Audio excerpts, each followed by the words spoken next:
No, see, like it's international. Good evening, Bwan.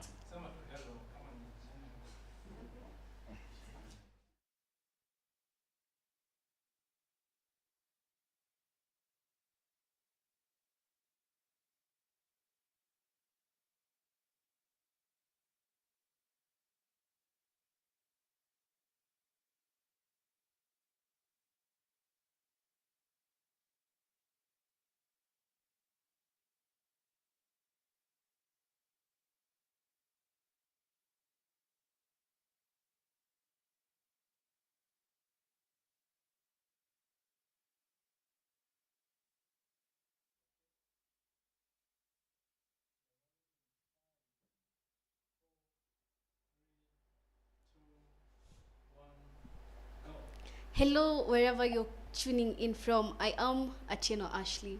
Welcome to Baraton TV, and this is the exclusive SABU panel. We are very sorry for technical inconveniences. We could not go live yesterday, but I am joined in studio today with my co-host. I'd let him introduce himself. Thank you so much, Ashley. And of course, we are playing with the hashtag SubDecides 2023. Yes. Mosiaku Brian, good evening. Well, today we are joined by two beautiful ladies who are aspirants for the post of gender and special interest. I'd let them introduce themselves. I am Charity Jabichi, an aspirant aspiring to be the next CS Gender and Special Interest. And I am Aska Jerotich, also an aspirant of CS Gender and Special Interest. Can you kindly please tell us which year you're in and which department and why this post? Okay, as I've said, my name is Aska Jerotich from the School of Education, Humanities and Social Sciences, Department of Education. I am aspiring for this seat, CS Gender and Special Interest, because I saw the gap and the need to serve the students. Yeah. Okay, I'm from the Department of Education, and I decided to take this post because my interest to serve the students, mostly people with gender issues, people with special interest, and to just help them and solve their day-to-day problems here in campus.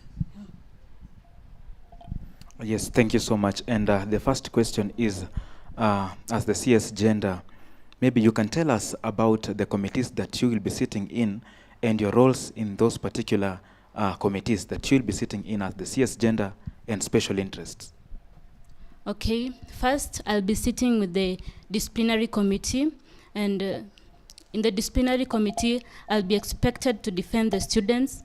That will be according to the student handbook to ensure there is fairness there, and also I'll be working with the food service to ensure that the food served in the campus is good and can be served and people will enjoy the meal.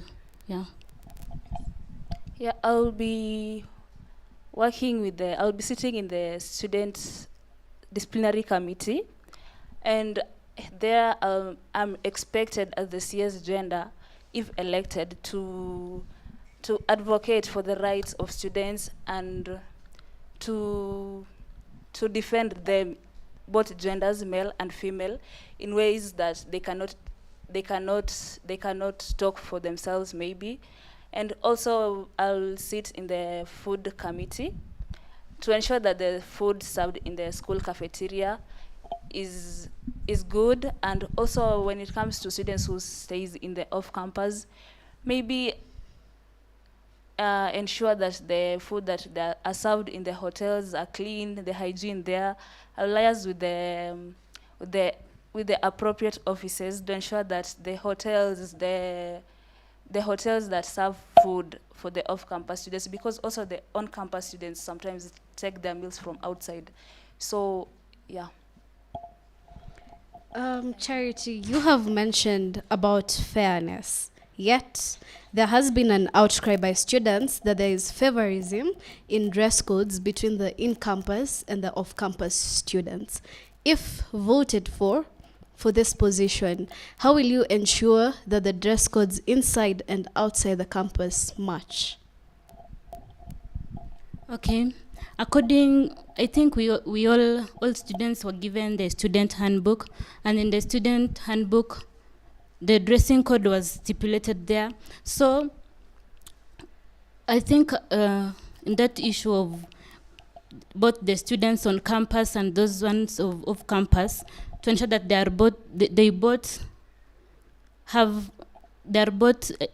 they can wear what is expected of them. I'll ensure that everyone keeps what they are required of. For example, in the student handbook, they mentioned the clothes that they're supposed to be worn here in school and those ones that are not accepted. So there I'll ensure that students inside here are putting on the correct attire, and those ones from the off campus are also putting on the right attire. Let me cut you short. When you say you're gonna make sure they're putting on the right attire, how are you going to make sure? Yet we have tight rules for the off-campus students, yet there are no tight rules for the in-campus students. What steps will you take to ensure everyone follows the dress code? Okay, if the problem is with the students on campus, I will work with the senator-elect, the ladies' dome and the men's dome, and also the deans, the on campus, the ladies, the dean representing the ladies and the men, to ensure that before each student is allowed to get out of their dormitories, they are in the right attire. Aska, what's your answer to the same question? I can say it's not fair, first of all, because I see the off-campus students, they are checked at the gate to ensure that their nails are not polished, their attire is correct. But even the hairstyles, the colors, they plate. But when it comes to school in campus now, we find the on-campus students have the same problems the off-campus are being returned from the gate. So I think there are arrays for off-campus and on-campus. So the arrays should be there. Maybe they should be checking, they should help the deans to ensure that the on-campus students also do what they are expected of. And both of you talked about the food standards in this university, and maybe to begin with, the cafeteria. Do you think we are actually offering the quality food for our students in the cafeteria? Let's begin with Chebichi. Okay, I think the food being served in the cafeteria is very okay. They're very nice. The only problem there is the taste, just as the Pastor TK said. The food is okay. It's a balanced meal, I can say that. It's just perfect. The problem is the taste, and we are going to improve on that if I get the chance. How are you going to improve on that? Because I know it may also affect the prices. How are you going to do it to make sure that no one is affected in terms of finances? There is when we talk about the taste, it's not a matter of finances. It's about how it's being cooked, or maybe they're using more spices in the food, then the food will be boring or having a bad taste. So it's just improving how it's being cooked. I can say that it's just and like that. I talk to students out there, and they say that, for example, the meals, for example, rice being served every day. So you are just saying that you are just confirming to us that they are very okay with that. I didn't say that the diet there is okay. I can say it has all the nutritional value, and it's a balanced meal. But now the problem is having that meal of rice each time. So maybe we can talk with the food service or the cafeteria management to see what can be prepared within the shortest time, and all the students can enjoy. And Aska will add something on that. And she also said about the off-campus students and the hotels out there. And maybe you can go down and tell us the exact things that you're going to do to make sure that food being served out there is also of good hygiene and quality. Okay, I said I'll liaise with the appropriate offices in the university. So together with them, we will ensure that the health government, Nandi government, ensures that there is regular check in the hotels in the Barasi to ensure that they are clean, like the toilets, that the flies there when they step on the food, now they contaminate the food, and when the students eat, they may get ill. So I will liaise with the appropriate officers of the admin and to ensure that there is clean food in the Barasi also. And in school, school cafeteria, the students are complaining that the food have the same taste. So maybe the school cafeteria maybe should not use same spices when it comes to cabbage. They should not use the same spices on cabbage, same spices on rice, to bring difference in taste. Let us tone it a little bit down. So when we talk of gender and special interests, can you mention some of the special interest groups? There are some of the special interest groups I know is the needy students,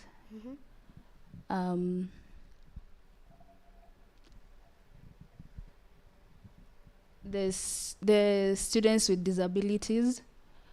There are even the students who have children, who have children in school, or parents. Yeah, I think those are the ones I can remember. Charity, what are the special interest groups? Okay, I agree with her. These are the people who they're able differently. We have the people using crutches in school here. We have those students who they have financial problems, and we also have those students who maybe gave birth early during their studies. Yeah. Okay. So Aska, you have mentioned needy students who are needy financially.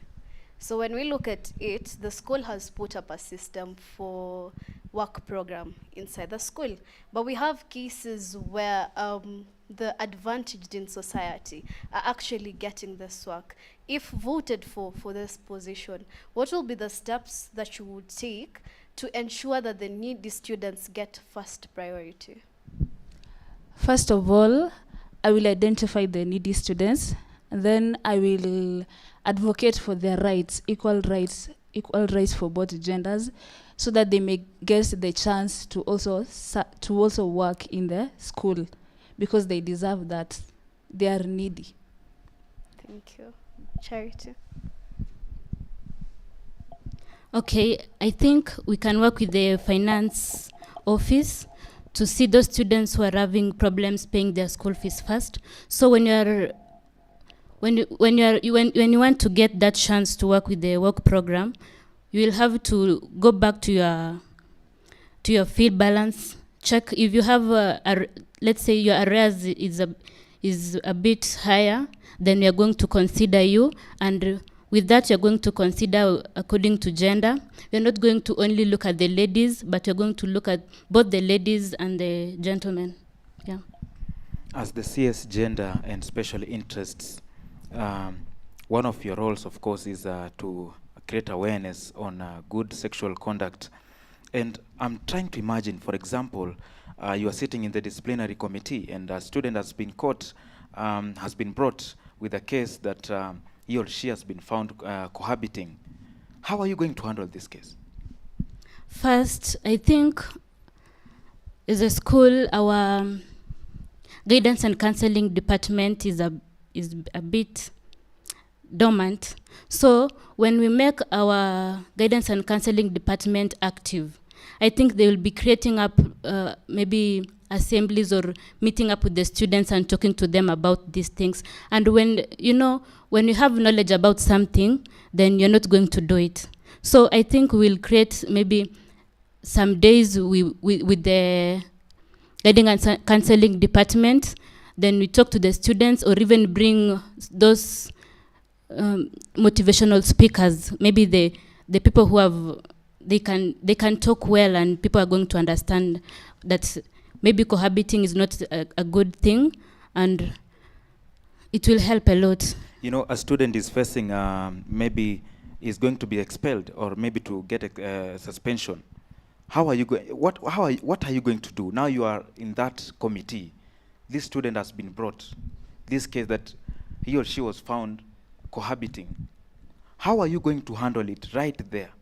Okay, my work is to defend students, so I'm going to defend that student. And when I say defend, I think this student has the right to at least face the guidance and counseling committee. So when one is taken to the guidance and counseling, she'll be able to speak out. And when you see someone is genuine, maybe it's the first mistake. When someone is genuine about that it was a mistake, she's going to accept the correction, and maybe the punishment that will be given to him or her will be at least reduced. Yeah. Let me cut you short. The student handbook clearly states that no cohabiting will be taking place. A student joined this school, signed the rules given to them. Secondly, in every meeting, in every session we've had in the school, the statement, "Please stop cohabiting," has been extremely repeated.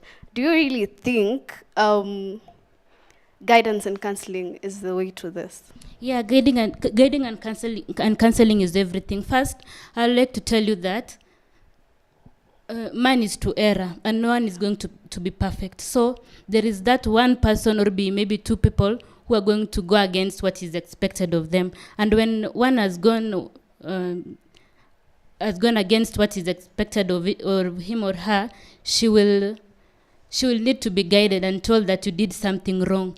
Maybe the first time you are taken to the guidance and counseling, and you are given a warning letter, or maybe you are given a lighter punishment.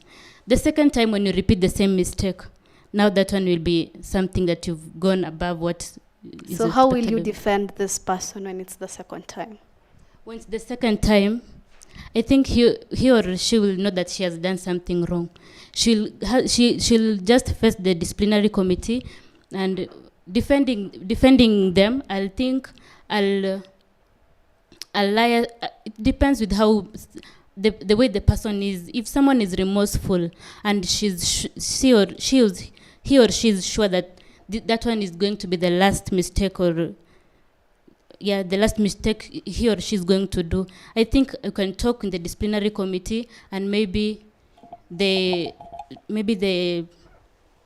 semesters of suspension can be reduced. Yeah. Maybe Asga can also respond to that question. With me, I will also defend the students, because that's my work. And I will also bring in the guiding and counseling team. This semester I've seen they are more active.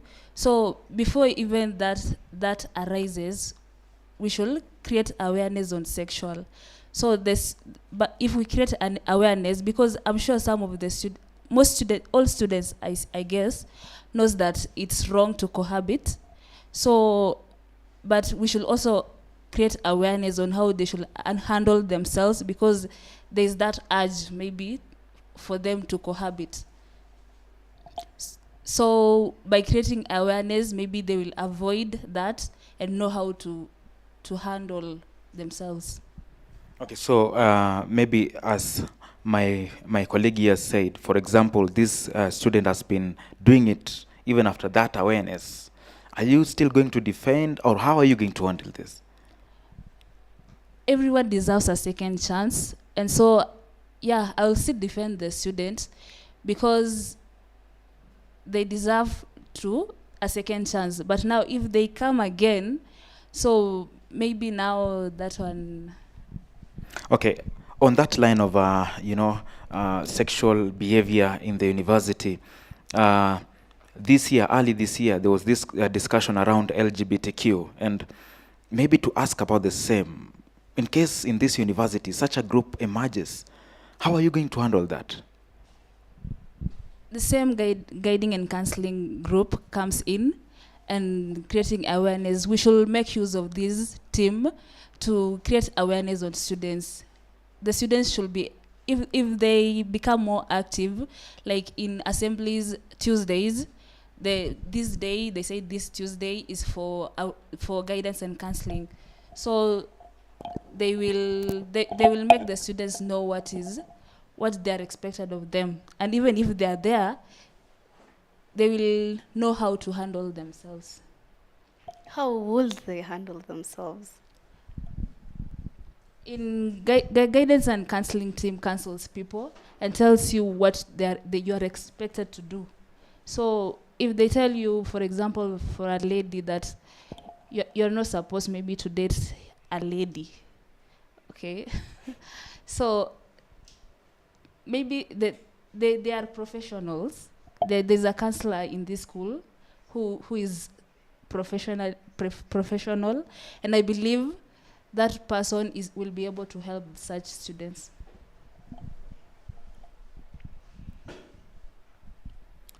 Thank you so much. So as we proceed, maybe this other question, because you've also spoken about LGBTQ, the sexual behavior, and maybe how the beauty of the school. Do you think we are up to standards? I mean, how the campus looks like generally.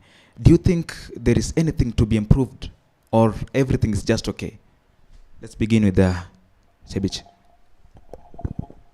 Okay, I can say that our school it's pretty and it's clean, but it has to be improved. There are many things that has to be improved so that it can be more pretty. It's not just you have to come up high, just like it was preached the last time during Wasi. Everything has to be perfect. So we are looking forward to it being that perfect. Yeah. I can also say there are some things that needs to be improved, because today there was a student who was sharing about he was a drug addict, but now he's okay. So I know there are some students who are still struggling with the same. So with the guidance and counseling team also, creating awareness to students and telling them how to do things. So there should be improvement when it comes to students' behaviors. Yeah. And we have had students from maybe different spiritual beliefs and all that. And for example, atheists, do you think we should also consider them as special needs, special groups?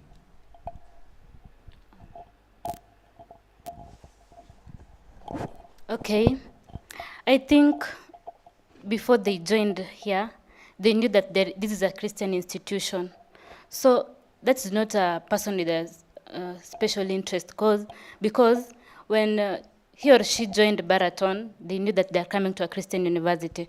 So when they come here, they're expected to do what is expected of them, because you're told when you go to Rome, do what the Romans do. So when they come here, they're expected to follow the ways of Baraton. They're expected to go to the church and leave their other denomination aside. Yeah. So you mean everyone is going to actually you are saying that this person will not consider him or her as a special group? Okay, you might find that this person has a problem, like a real problem. Maybe coming to church here is becoming troublesome to him or her. I'll still consider him or her as a person with special, that one, because he or she is having difficulty to adapt to Baraton community. So I think that person will still need the guidance and counseling.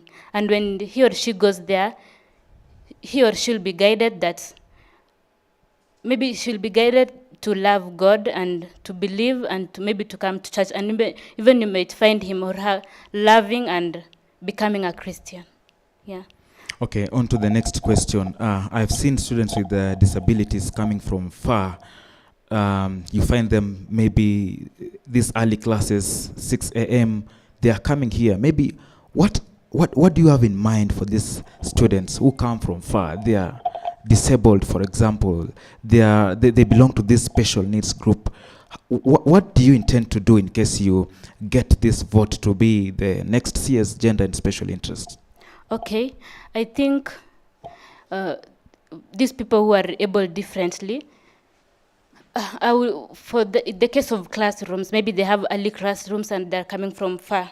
I think I'll work with the DVCSS academics and ensure that these students maybe can be given makeup classes with the lecturer. Maybe they can go and get some more lessons from maybe when they miss that particular class, they will go and get the lecturer and maybe go through what he missed or he or she missed. Yeah. I will advise the department. I will work with the departments that these students come from to maybe consider them when it comes to online classes, because maybe they come from far and they have a disability with maybe working. So maybe they should be considered with when it comes to online classes. Maybe they should attend an online class or a recap. Maybe the teacher should give a recap on what he or she taught in class. Also, these students with disabilities, if elected, I think these students should be considered when it comes to university appointments. These students maybe comes from far, and right now when it is a rainy season, they will have a challenge to make it in time for as university appointments. So I think they should be considered and added, given an advantage, maybe to extending time for them, because they've made that effort to be there, but now they were not able to make it in time. So I will advocate for their rights when it comes to being considered. Okay. So recently, the school made a ban for foods and drinks inside the school in a bid to curb drug and alcohol abuse. Do you think this was the best step? If not, what are the other steps the school will have taken instead of this, considering the fact that food in the cafeteria is being served early and some people might have health challenges? Okay, I think it was a good step for the university, but again, I think they should still add some things that students need in the school supermarket so that they may purchase there, because I think not everything that students need to eat are in the school supermarket, and also there's school snack kit. So I think they should also cook more food so that the students will not feel like they were deprived of their rights. You have said yes, it is a good step, Yes. right? Yes. But have we really curbed the drug and alcohol abuse? Because someone can still go outside. Yeah, we've not, but at least it has reduced. At least those who are in school will not maybe come into one-on-one with the one who has abused drugs, you see. In-campus students sleep outside. I can go abuse drugs and come back inside school sober. Have I curbed the situation?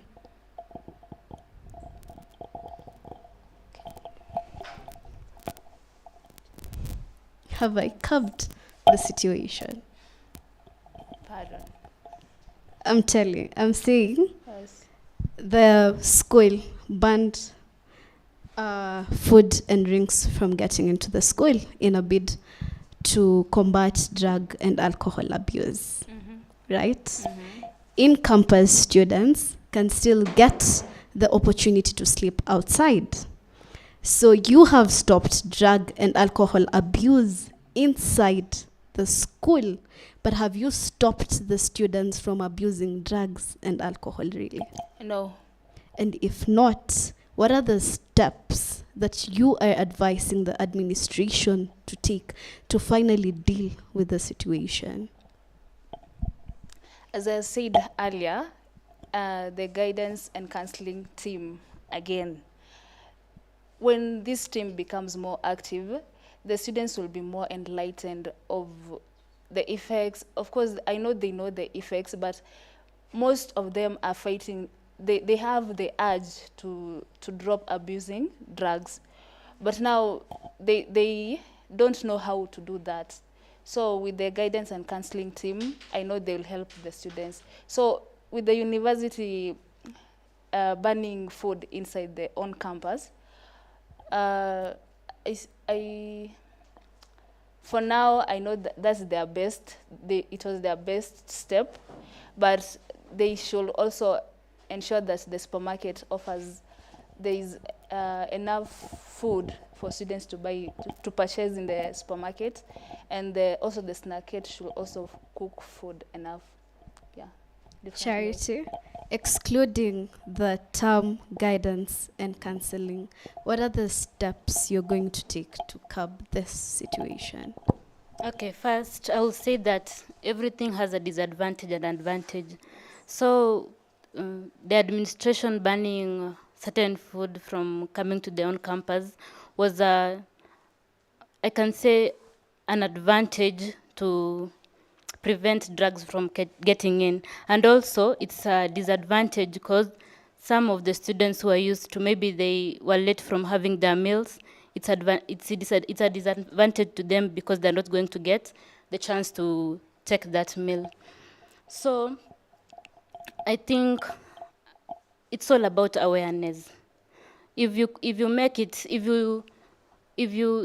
maybe create an awareness, for example, holding maybe some bringing a motivational speaker to the school, having the motivational speaker talk to the students, some people might change, and when they change, I think our freedom of bringing food to school will come back, and maybe the abuse of drugs is going to be minimal, or we are going to get done with it. Okay, thank you. Can you mention some or 2 to 3 challenges the previous government faced and how you're going to solve this problem? Okay, the previous government, they faced many challenges. For example, maybe amongst themselves, they didn't work as a team. That was one of their, okay, I can say that was one thing that maybe they messed up. And maybe when given this chance, we can talk with my fellow SABU members so that we can work as a team. And when we work as a team, we're going to bring a change or improvement in our school. Okay, thank you. Aska? I can say in the previous government, there was no gender equity when it comes to student work program, because more male students are working in the school than the female. So if elected, I will liaise with the appropriate office to ensure that there is gender equity when it comes to both genders having the same chances to work in the school. Okay, on to a very critical question. Students have voted in SABU leaders, but there seems to be a claim 1 year after, some of your leaders that I will not like to mention their names live outside the school and lock the bathrooms to disadvantage people living in the plots, We elected these leaders to serve us. We elected these leaders to be fair to us. But what other steps are you going to take to ensure that there's no gap between the leaders and the students? Because at the end of the day, we are all the same. Okay, so we elected SABU leaders, right? But some of them who I'd like not to mention their names. Students have complained that where they live, they lock the bathrooms to disadvantage the other people. In their terms, we are elected SABU leaders. If elected in this position, you defend the students. What are you going to do to ensure that everyone is equal and under the same school rules?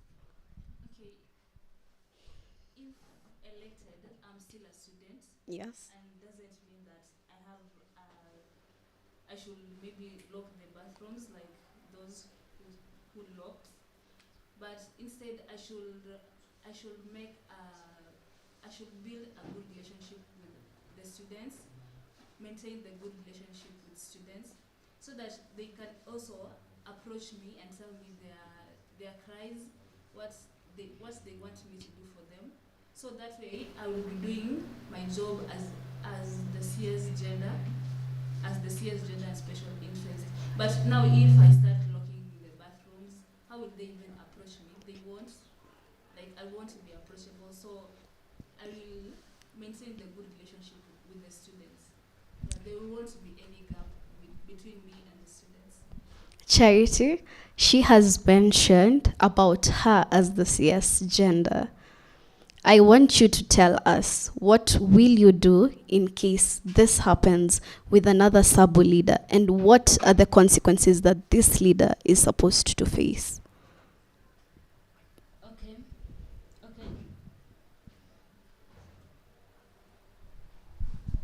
Okay, I think it's all about having good relationship with the students. First, when you do what is expected of you, you're not going to have to brush shoulders with anyone. So when I do what I'm supposed to do as a CS gender, when I advocate what is expected of me, and defend the students, do what is right. There is no way we are going to brush shoulders with the students. There's no way I'm going to, maybe we're going to maybe, as you said, lock up the bathroom. So if everyone does what he or she is expected, then there is no way you're going to maybe lock those bathrooms, as you had said. But what are the consequences these people are going to face? The students or The leaders.